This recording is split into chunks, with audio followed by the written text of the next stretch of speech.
Hello दोस्तों, welcome to civil consolidated. हम 30 दिन के जो इंपॉर्टेंट नोट सीरीज़ में चल रहे हैं उसमें आज हम डे 6 में हैं। ठीक है, आज हम स्टार्ट करते हैं थ्योरम ऑफ थ्री मूवमेंट्स पहले। ठीक है, इसको क्लेप्रॉन थ्योरम भी कहते हैं। ठीक है, इसमें क्वेश्चन पूछा जाता है कि अगर जो fixed end of continuous beam है उसको अगर रिप्लेस करना हो तो कौन सी बीम से रिप्लेस करेंगे या किस तरीके से करेंगे। ठीक है, तो आपको याद रखना, जैसे सपोज करिए कि ये कंटिन्यूअस बीम है कोई, ठीक है, और यहाँ पे इसका जो फिक्स एंड है इसको अगर हमें रिमूव करना है एनालिसिस करने के लिए, ठीक है, क्योंकि हमें एनालिसिस करते समय इसको रिमूव करना पड़ता है। तो हम इसको किस चीज़ से रिमूव करेंगे, तो हम इसको क्या करेंगे, एक एडिशनल स्पैन लगाएंगे और उसकी लेंथ क्या मानेंगे, ज़ीरो मानेंगे। ठीक है, तो क्वेश्चन में कई बार बोलता है कि हम इन्फिनिट स्टिफनेस लगा लें कि ज़ीरो लेंथ लगा लें, तो आपको टिक क्या करना है, zero length of additional span. ठीक है, आपको ये ध्यान में रखना है कि इसका सही आंसर क्या होगा। ठीक है, फिर अगली बात करते हैं कानीज मेथड की। ठीक है, तो कानीज मेथड देखिए हमने पहले भी डिस्कस किया था कि ये कैसा मेथड है, डिस्प्लेसमेंट या स्टिफनेस मेथड है। ठीक है, और ये क्या है, ये स्लोप डिफ्लेक्शन मेथड का क्या है, एडवांस वर्जन है ना।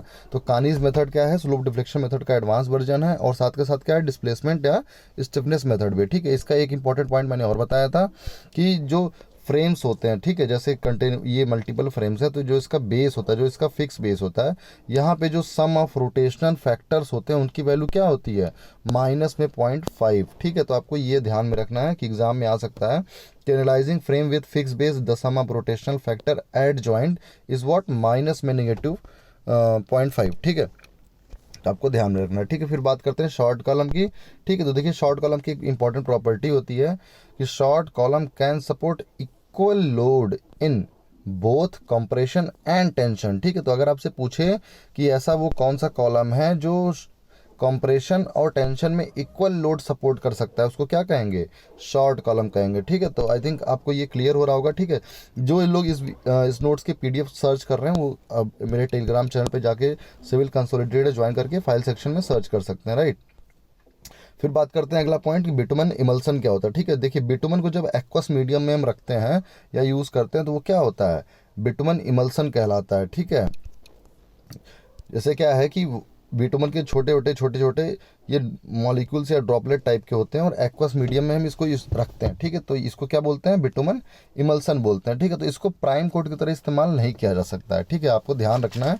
कई बार लोग सोचते हैं कि अच्छा ये एक्वस मीडियम में तो इसको प्राइम कोट की तरह इस्तेमाल कर सकता है, क्योंकि प्राइम कोट ऑलरेडी बहुत लो विस्कस होता है, हमने कल ही डिस्कस किया था। ठीक है, तो इमल्सन को यूज़ कहाँ करते हैं, देखिए इमल्सन को आप मेंटेनेंस और रिपेयर वर्क में इस्तेमाल करेंगे।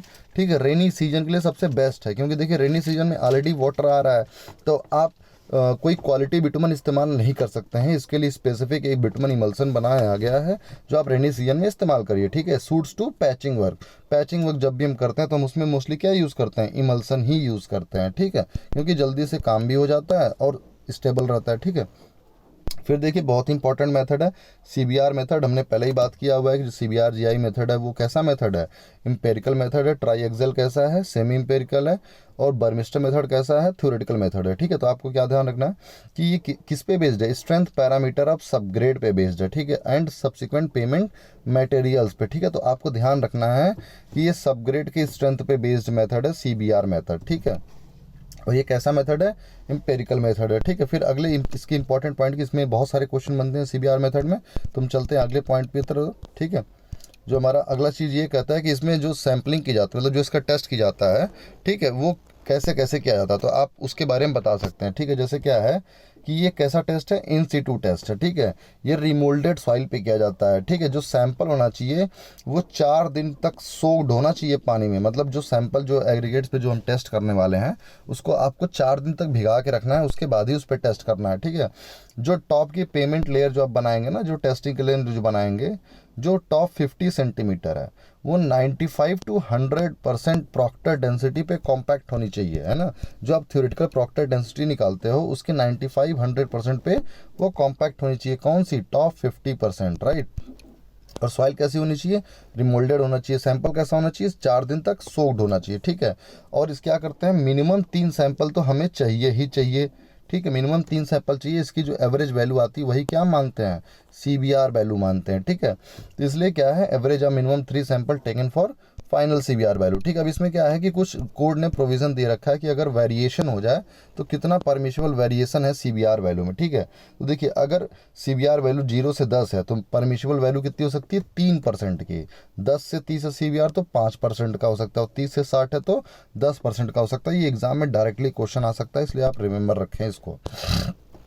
ठीक है, फिर अगली बात आती है, हमने जैसे बात किया कि मिनिमम 3 सैंपल तो चाहिए ही चाहिए, लेकिन अगर जो अभी अभी हमने ऊपर वेरिएशन पढ़ा 3%, 5% और 10% का, अगर ये वेरिएशन लिमिट क्रॉस कर जाए, है ना, अगर ये वेरिएशन लिमिट क्रॉस कर जाए तो आपको 6 सैंपल लेने पड़ेंगे। तो ये ध्यान रहे कि मिनिमम 3 सैंपल लेते हैं, लेकिन अगर परमिशिबल वेरिएशन से ज़्यादा हो गई तो 6 सैंपल हमें लेने पड़ेंगे। ठीक है, आई थिंक ये पॉइंट आपको क्लियर हो गया होगा।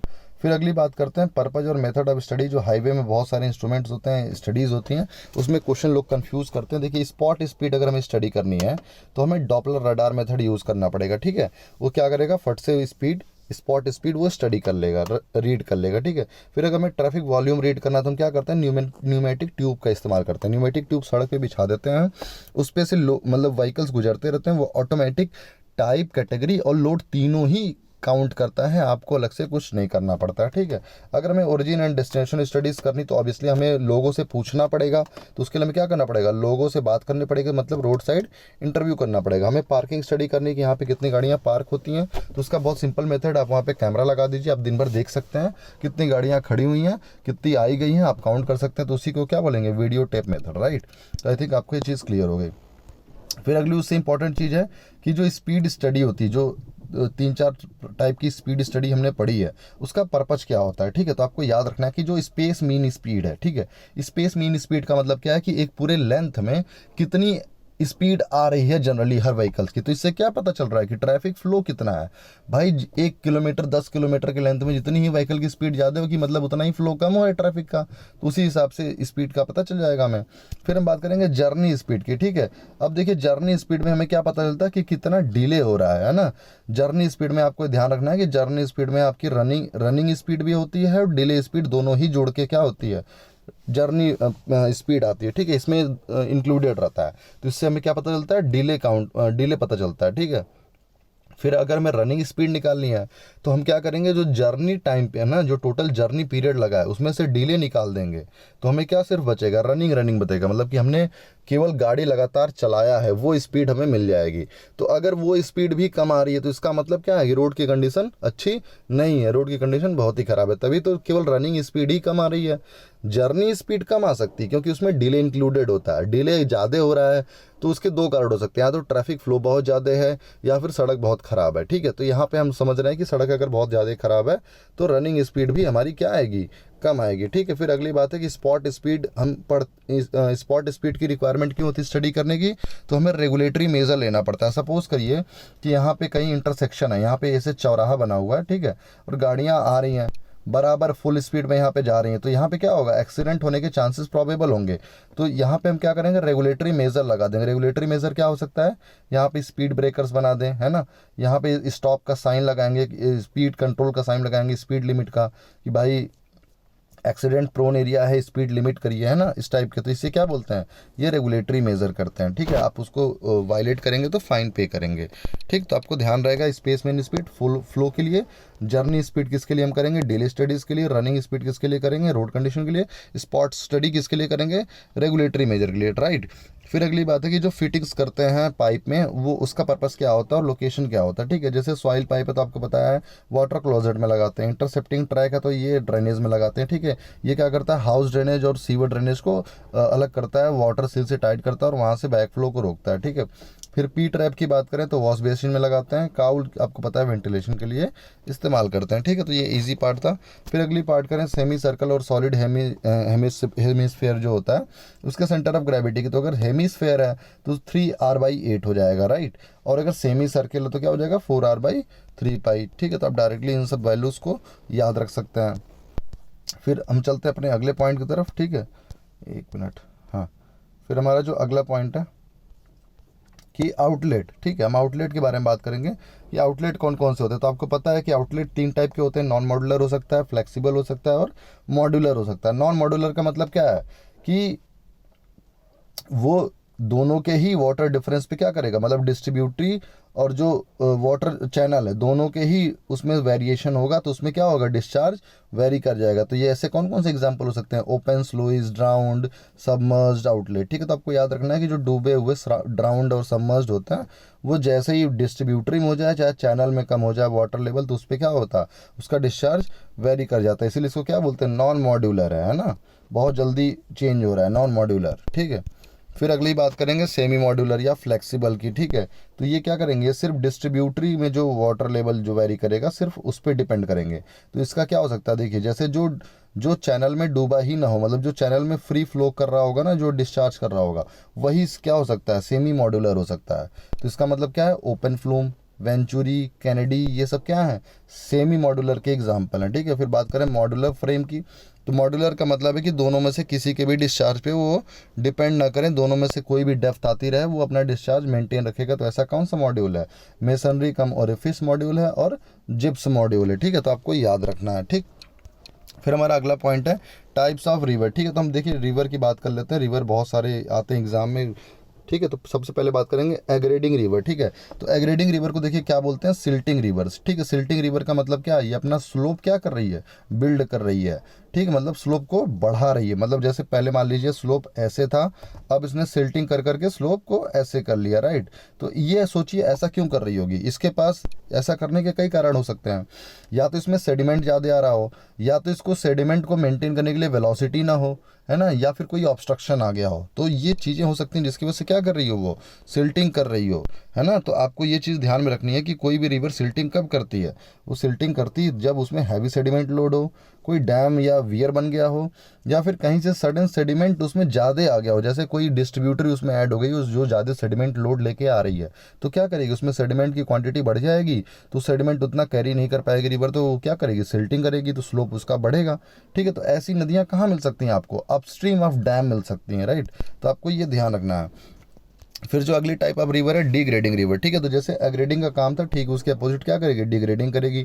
वो सिल्टिंग कर रही थी, ये क्या करेगी, स्काउरिंग करेगी। क्यों, क्योंकि अपना स्लोप कम करना चाहती है। क्यों, क्योंकि ये लेस सेडिमेंट लोड है इसमें। ठीक है, तो आप समझ सकते हैं जैसे डाउन स्ट्रीम ऑफ डैम की अगर बात करें, तो वहाँ पे क्या है, नदी के पास, नदी ने तो अपना सारा सेडिमेंट अपस्ट्रीम में छोड़ दिया है, अब डाउन स्ट्रीम उसके पास सेडिमेंट कम है, तो उसके पास सेडिमेंट लोड अभी कम है, तो क्या करेगी, वहाँ से नीचे से बेस से सेडिमेंट उठा लेगी, तो उसे क्या कहेंगे, स्काउरिंग कहेंगे। तो एक तरीके से क्या कर रही है, अपना स्लोप क्या कर रही है, कम कर रही है ना, रिड्यूस कर रही है स्लोप को। तो इसी को क्या कहते हैं, स्काउरिंग रिवर या डिग्रेडिंग रिवर। ठीक है, ऐसी नदियाँ कहाँ मिलेंगी, डाउन स्ट्रीम ऑफ वियर और बराज में हमें मिलेंगी। ठीक है, अगली रिवर की हम बात करें स्टेबल रिवर। ठीक है, तो स्टेबल रिवर देखिए नाम से ही पता चल रहा है कि जिस रिवर के अलाइनमेंट में, स्लोप में या रिजिम में कोई चेंज ना है, उसे क्या बोलेंगे, स्टेबल रिवर। ठीक है, ऐसी नदियाँ क्या करती हैं, जब इसमें, अब ऐसा नहीं कि इस नदियों में मेंडरिंग नहीं होती है या फिर ये चेंज नहीं करती हैं कोर्स, ऐसा सब कुछ होता है, लेकिन एक लिमिट होती है कि ये नदी की जो मैक्सिमम लिमिट है कि इसी के अंदर ये अपना सब कुछ चेंज करेगी, कभी यहाँ फ्लो करेगी, कभी यहाँ से यहाँ चली जाएगी। तो इस जो मैक्सिमम एक्सट्रीम लिमिट्स हैं, इसको क्या बोलते हैं, खादिर से बोलते हैं, है ना। आपको ध्यान रखना है, खादिर से बोलते हैं, extreme limit within which river wanders, right. अगली रिवर है ब्रैडेड रिवर। ठीक है, देखिए ब्रैडेड और डेल्टाइक रिवर में लोग गलती करते हैं, आपको ध्यान रखना है।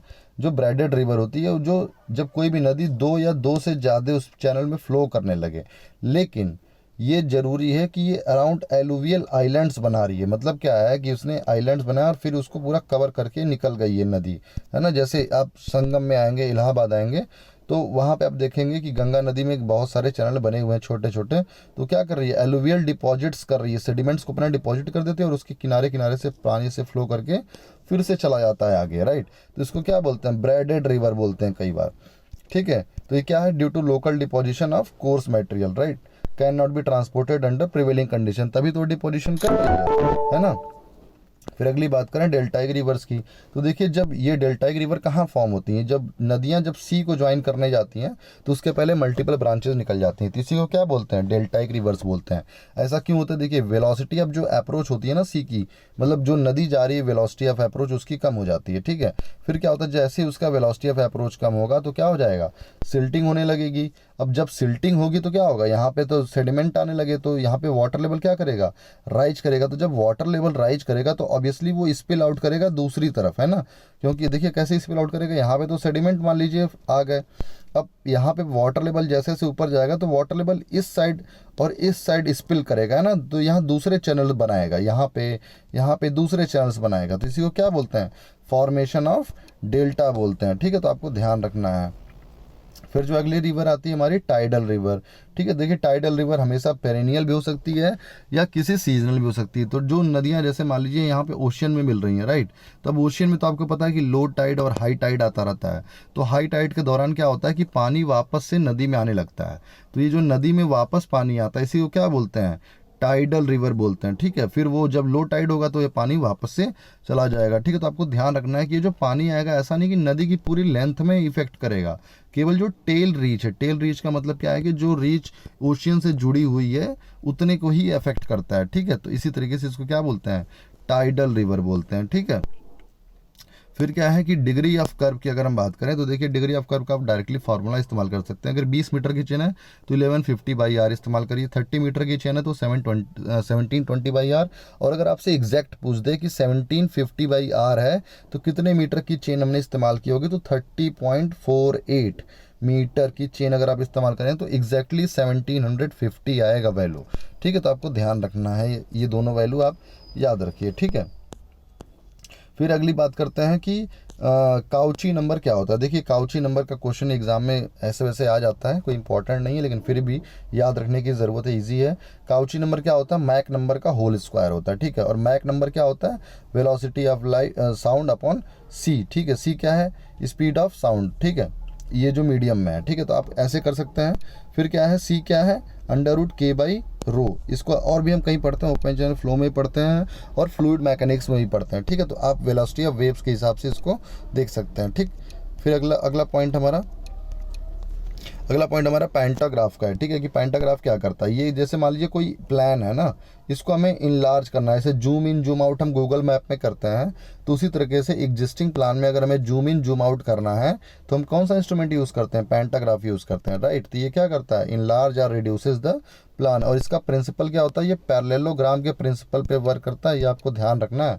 ये देखिए इंस्ट्रूमेंट कुछ ऐसा होता है, राइट, ये देखिए कुछ सॉरी मैंने बना रखा है डायग्राम नीचे, हाँ ये देखिए ये इंस्ट्रूमेंट कुछ ऐसा होता है, ये ऐसे जुड़ा होता है, यहाँ पे बेस होता है इसका, और ये हिंज पॉइंट होते हैं सारे, यहाँ से क्या करता है, अब इसको अगर हम इधर खींचेंगे तो ये क्या हो जाएगा, इनलार्ज हो जाएगा, इसको छोटा करेंगे तो जूम इन हो जाएगा, ठीक है। तो इस तरीके से होता है ये इंस्ट्रूमेंट, तो इस तरीके से ये सारा काम करता है, ठीक है। फिर हमारा अगला पॉइंट है कि जो हार्डनेस की कैटेगरी होती है, कई बार क्वेश्चन ऐसे आता है कि वाटर की हार्डनेस इतनी है तो ये कौन सी कैटेगरी में होगा, ठीक है। ये एग्ज़ाम एक बार आ चुका है एग्जाम में, ठीक है। तो जैसे मान लीजिए कि अगर हार्डनेस जो है 50 mg/लीटर एज ऑफ CaCO3 से कम है तो उससे कौन सी कैटेगरी मिलेगी, सॉफ्ट कैटेगरी, उसी से 50 से 150, मॉडरेट 150 से 300, हार्ड, और ग्रेटर देन 300 वेरी हार्ड। तो आपको ध्यान रखना है, हमने जो लिमिट पढ़ रखी है कि 200 एक्सेप्टेबल लिमिट होती है, तो वो 200 एक्सेप्टेबल लिमिट किस में पड़ती है, वो हार्ड में पड़ती है, राइट। आपको ये ध्यान में रखना है कि अगर वाटर का हार्डनेस जो है वो 200 है तो वो हार्ड कहलाएगा,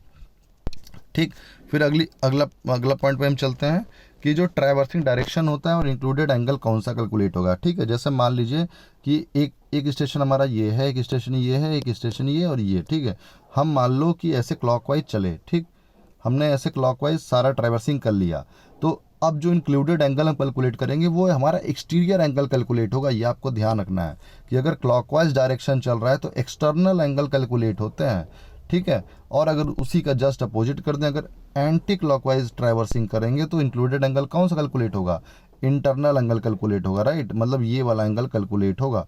तो ये ध्यान रखिए, जब हमें क्लॉकवाइज जाना है तो एक्सटर्नल एंगल और एंटी क्लॉकवाइज जाना है तो इंटरनल एंगल कैलकुलेट हो जाएगा, ठीक है। फिर बात करें वेलोसिटी ग्रेडियंट की, तो देखिए वेलोसिटी ग्रेडियंट आपको पता ही, फ्लॉकुलेशन के दौरान हम इस्तेमाल करते हैं, इसको जी से डिनोट करते हैं। इसका फॉर्मूला होता है P/√μ × V। V क्या होता है, वॉल्यूम होता है, म्यू क्या होता है, डायनेमिक विस्कोसिटी होती है, P पावर होता है, ठीक है। और G कंट्रोल क्या करता है, जब फ्लॉकुलेशन होता है तो क्या कंट्रोल करता है, डेंसिटी उनकी कंट्रोल करता है, राइट, डेंसिटी कंट्रोल करता है। साइज कौन कंट्रोल करता है, टाइम ऑफ जो मिक्सिंग होती है वो क्या कंट्रोल करता है, साइज। अगर ज़्यादा टाइम दिया है तो हमने साइज कितना होगा, बड़ा होगा, कम टाइम दिया तो साइज छोटा होगा, ठीक है। तो हम क्या करते हैं, जो इनलेट होता है, इनलेट में हम वेलोसिटी ग्रेडियंट क्या करते हैं, ज़्यादा रखते हैं, ट्वाइस ऑफ आउटलेट करते हैं। तो हम क्या करते हैं, पहले डेंस बनाते हैं और छोटे बनाते हैं और बाद में डेंस को बड़ा बनाते हैं, ठीक है। तो इस तरीके से हम क्या करते हैं, डेंस एंड लार्ज फ्लॉक्स दोनों ही अवेल हो जाते हैं हमें, ठीक है। तो इस तरह से मैंने ये लिखा है कि इनलेट पे हम क्या करते हैं, जी को इंक्रीज करते हैं, टी को कम करते हैं, ठीक है। और आउटलेट पे जी कम रहता है और टी ज़्यादा रहता है, ठीक है। फिर हमारा अगला पॉइंट है, जो लेक होती है, लेक में अलग अलग जो लेवल होते हैं उसको क्या क्या कहते हैं। सबसे टॉप लेयर को एपिलेमनियन, फिर मेटालेमनियन, फिर हाइपोलेमनियन, ठीक है। तो सबसे टॉप लेयर को ही एपिलेमनियन कहते हैं, उसमें मैक्सिमम ऑक्सीजन का सैचुरेशन होता है। मेटालेमनियन में क्या होता है, टेम्परेचर ग्रेडियंट ज़्यादा होता है, इसलिए इसको और भी क्या बोलते हैं, इसको थर्मोक्लाइन भी बोलते हैं। ध्यान रखिएगा, जो मेटालिम्नियन है उसको थर्मोक्लाइन भी बोलते हैं, क्योंकि इसमें टेम्परेचर ग्रेडियंट होता है। टेम्परेचर ग्रेडियंट का मतलब क्या है कि टेम्परेचर इसमें जल्दी से रिड्यूस करता है, ठीक है, या नीचे से ऊपर जाएंगे तो इंक्रीज करेगा। हाइपोलिम्नियन एकदम कूलेस्ट लेयर होती है और कई बार ज़्यादा इसमें डार्कनेस भी होती है। तो यहाँ पे क्या होता है, यहाँ पे ऑक्सीजन की कमी होती है, ठीक है। इस जोन में कौन से पार्टिकल पाए जाएंगे, बेंथोस पाए जाएंगे, राइट, बेंथोस, ठीक है, ये ध्यान रहे। फिर अगली बात है, अगला क्वेश्चन हमारा कि है, अगर डाइल्यूशन फैक्टर कितना रहेगा तो क्या क्वालिटी ऑफ ट्रीटमेंट हमें देनी है। जैसे सीवेज को हम जो डिस्पोज करते हैं ना, तो अगर डाइल्यूशन फैक्टर हमारा ग्रेटर देन 500 है तो क्या होगा, कोई भी ट्रीटमेंट रिक्वायर्ड नहीं है, हम उसको डायरेक्टली क्या कर सकते हैं, डिस्चार्ज कर सकते हैं। डाइल्यूशन फैक्टर 300 से 500 है तो प्लेन सेडिमेंटेशन कर दीजिए, 150 से 300 है तो आप स्क्रीनिंग कर दीजिए, ठीक है। और क्या कर दीजिए, पीएसटी कर, मतलब प्लेन सेडिमेंटेशन उसका कर दीजिए। और लेस देन 150 है भैया तो मतलब कंप्लीट ट्रीटमेंट आपको करना पड़ेगा, आप डिस्चार्ज नहीं कर सकते हैं ऐसे, ठीक। फिर बात करें फोटोकेमिकल स्मॉग की, तो ये किससे बंद करता है, हाइड्रोकार्बन से, नाइट्रोजन ऑक्साइड से, सनलाइट के प्रेजेंस में बनेगा तो स्मॉग बन जाएगा, राइट। तो इसमें और भी सारी चीज़ होती हैं, एल्डिहाइड, पैन, ओजोन, आप याद रखिएगा। सेकेंडरी पोल्यूटेंट्स के तौर पे एग्जाम में आता रहता है, कई बार अल्काइल नाइट्रेट भी आता है, ठीक है। फिर बात करें रॉ वाटर की, तो देखिए रॉ वाटर के अगर हमें मैक्सिमम डिस्चार्ज कैलकुलेट करना है तो हम क्या करते हैं, एवरेज डिस्चार्ज में 1.8 का फैक्टर मल्टीप्लाई करते हैं, और सीवेज का कैलकुलेट करना हो तो 3 का मल्टीप्लाई करते हैं, राइट। तो ये तो आई थिंक आपको याद होगा। फिर अगली बात करते हैं कि वैल्यू ऑफ ईमैक्स जो है वो लिमिटेड क्यों रखी गई है। ईमैक्स यहाँ का मतलब क्या है, सुपर एलिवेशन। जैसे ये सुपर एलिवेशन हम दे रहे हैं ना, तो ये जो ई है, ई इसको कितना हम दे सकते हैं। तो देखिए इसकी जो वैल्यू है एक लिमिटेड रखी गई है, ताकि जो स्लो मूविंग व्हीकल्स हैं, अगर हमने ज़्यादा ई दे रखा है तो जो स्लो मूविंग व्हीकल है वो क्या कर जाएंगे, टॉपल कर जाएंगे, राइट, अंदर की तरफ ही गिर जाएंगे। इसलिए क्या है कि ऐसा ना हो, prevent toppling of slow moving vehicle, e की वैल्यू क्या कर दी गई है, लिमिटेड कर दी गई है, ठीक है। तो आई थिंक आपको सारे पॉइंट्स क्लियर हो गए होंगे। इसका पीडीएफ आपको मेरे टेलीग्राम चैनल पे भी जल्दी ही मिल जाएगा, ठीक है। और अगर जो टेलीग्राम चैनल पे डायरेक्टली पीडीएफ को देख रहे हैं तो अगर उनको एक्सप्लेनेशन चाहिए तो प्लीज़ मेरा यूट्यूब चैनल फॉलो करिए, वहाँ पे उस चैनल को सब्सक्राइब करिए और बेल आइकन को जरूर प्रेस करिए और अपने दोस्तों के साथ भी शेयर करिए, ताकि सबको आसानी से चीज़ें मिल सकें, ठीक है। Thank you so much for. और आज हम कोशिश करेंगे एक और लेक्चर अपलोड करने की, ठीक है। तो बहुत लोगों की क्वेरीज आ रही थी, सर एक एक दिन में 2-2 3-3 लेक्चर कर दीजिए, तो जितना टाइम उसके हिसाब से मैं कर दूंगा, ठीक है। जीएस का भी देखता हूँ, कुछ नोट्स प्रोवाइड कर दूंगा जो, लेकिन जीएस में बहुत डिटेल में नहीं कर सकता, क्योंकि जीएस जितना मैं प्रिपेयर करूँगा बस उतना ही आपको दे पाऊँगा। टेक्निकल तो खैर मोस्टली लोग प्रिपेयर करते हैं, तो टेक्निकल का आपको सफिशिएंट डेटा मिल जाएगा, ठीक है। चलिए मिलते हैं नेक्स्ट लेक्चर में। Thank you so much for joining me.